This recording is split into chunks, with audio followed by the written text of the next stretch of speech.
In this video, I'm going to show you what you can do in the first hour, in the first day, in the first week, and the first month of finding out that your role is at risk of redundancy. Welcome to the channel. My name is Jane Foray and I help frustrated professionals who are ready to take the next step up in their career. If you've just arrived here, then don't forget to subscribe and hit that notification bell. So finding out that your role is at risk of redundancy is a shock, whether you're expecting it or not. It's also a loss. So if you think about what happens to us when we lose something, when you lose a job, you're not just losing your job, your source of income, your job title, but you're also losing what is essentially your identity and the thing that kind of helps you to get by in some social situations. So you have to treat redundancy as a loss and manage it in such a way. So in this video, I'm going to show you how you can do that from the moment that you find out that you may be at risk of redundancy. So what should you do in the first hour? Well, even if you're expecting it, news that your role is going to be made redundant will come as a shock. So you need to give it time to sink in. So whether that you need to just step away from your workplace, go and hide in the toilets, go out for a long walk, then just do that. But the first hour, it's going to be a shock for you. So give yourself time for the news to sink in. So what should happen then in the first day? What you need to do is you need to share the news with those people who are closest to you. So whether that's your partner, your family, your close friends, you are going to need to lean on them heavily over the coming weeks and months. So let them know that they should get prepared to give you that emotional support. Also, try and ask some questions so that you can just understand the exact terms of your redundancy. So ask questions like, what is my official leaving date? Do you have to vacate the office immediately?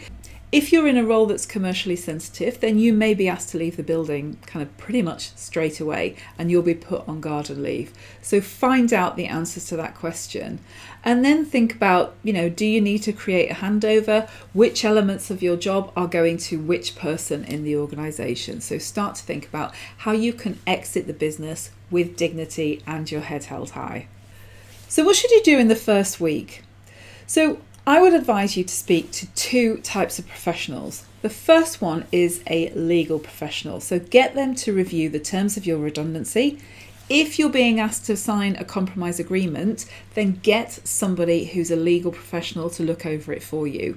You are not expected to understand the terms and the conditions of that. Even me as an HR person, I spent a few £100 just getting somebody within the legal field to give it the once over.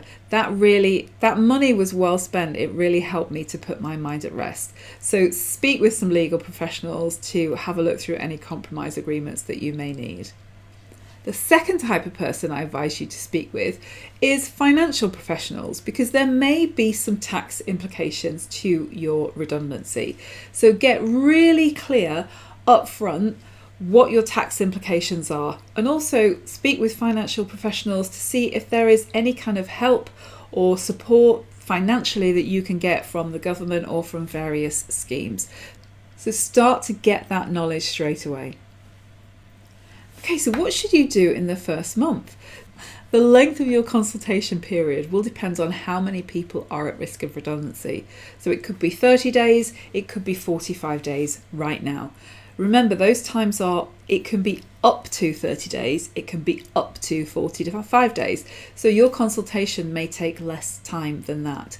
But what I would advise you to do in the first month is to collate any documentation, particularly relating to things like performance reviews, any evidence of what you have achieved in your current role, and also think about getting copies of your job descriptions.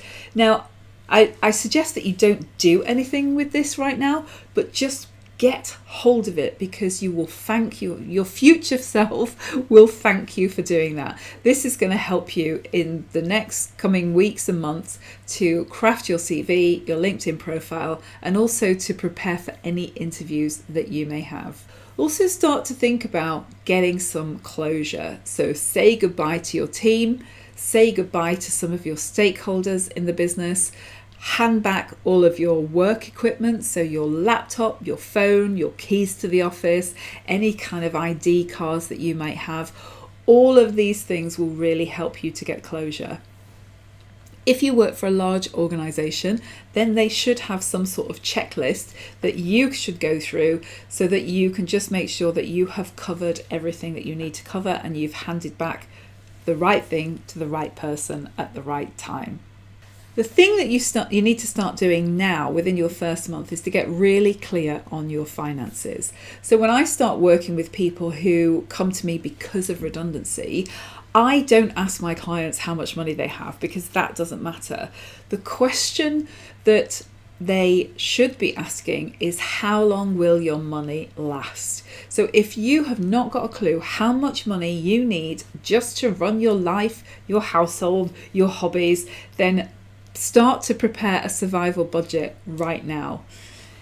If your finances allow, then take some time off. When I experienced my second redundancy in a year, I already had some trips in the diary. So I kept those trips in the diary and I took a couple of months off just to really think, reflect, think about what I wanted to do next. And as I'd had no time between my first role and my second role, this just really helped me to get some distance between my situation and kind of what I was going to do next. If you are going to take some time off, then I always suggest that you put an end date on it, because otherwise you will never start your job search. So enjoy your time off, but know that on a particular date, this time off will come to an end and then you will start moving into your job search. So once you've got through the first hour, the first day, the first month, how can you then start to plan your next steps? So you're now going to start to look into the future. So what are the things that you can do? Part of your redundancy consultation or your compromise agreement may involve provision of outplacement support. Now, outplacement is just an HR word that describes the process of somebody moving out of an organisation and getting placed into another. So you may be offered outplacement support as part of your redundancy. If so, grab that with both hands and use those resources that are offered to you. If not, another thing that you can think about when you're negotiating your redundancy is, will your organisation actually pay for you to go and find some outplacement support? And that's where people like me come in. So I can, work with people who are looking to change career by their own volition, or people who are coming out of redundancy and are looking for some help to navigate their job market, navigate the job market, and to figure out just what's really important to them in terms of their next job search. So start working with a career coach. That will help you to bounce back quicker. Any investment that you make in a career coach, I swear to you, you will see the return on investment in an increased salary. Every client that I work with gets a pay rise when they get a new job. Once you're clear then on the type of role, the type of organisation that you want to work for, only then should you start to craft your CV and your LinkedIn profile. Remember that your LinkedIn profile can be working for you in your absence. And likewise, think about getting your network to work for you in your absence. That's why it's really important to get clear on the type of role, the type of organisation, the type of industry that you are looking for next. If you can craft that message, you might even want to put something together on a one-pager. You can share that with your network, and when they hear of opportunities, it's very easy for them to connect the dots with you and this opportunity. Remember, the job market is like an iceberg, so you will only ever see the top 30% of it. The other 60% is hidden below the sea, and particularly when you're in the job market for senior types of positions, a lot of those are never advertised anywhere. They are filled through either internal recruiters, external recruitment companies, or via people's networks. So you need to get really clear on what type of role, what type of organisation that you are looking for. Then think about, how do you build your support system?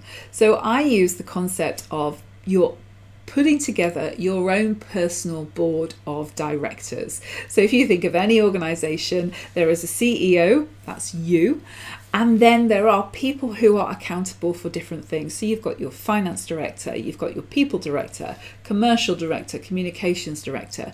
Who do you have in your support system who is going to take on those different roles for you?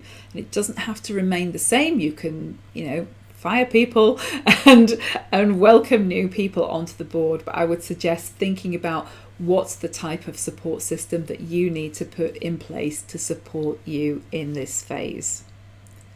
And then the most important thing is to establish a daily routine and think about how do you manage your time effectively. I very often talk about, job hunting is a full-time job in itself, but there is absolutely no way you can sit at your desk from 9 a.m. till 5 p.m. job hunting. You need to take some time off. So think about how can you best structure your days and what would work best for you, and pull together what I would call a default diary. Think about what time is it that you're going to sit at the desk and go through the job boards, work on your network. How are you going to get out there and start to meet some people? When are you going to craft your CV? So put together a default diary for the week, and remember to include some stuff that is kind of fun as well. So think about how do you include some exercise in there? How do you include your networking, your CVing, your applying, your prepping for interviews? But you've got to have this daily routine. And think of it as a job, but not from 9 to 5. So that's it then. So that if you are in the position where you found out that your role is at risk of redundancy, I've just shared with you what to do in the first hour, in the first day, in the first week, and then starting to think about next steps so that you can get your dream role in a dream organization with a dream package, and all in less than 6 months. So if you found this useful, then please do click on that like button and share with anyone who you feel would benefit from this content. And please do subscribe to future episodes. My name is Jane Foray, career coach for frustrated professionals. I'll see you on the next video.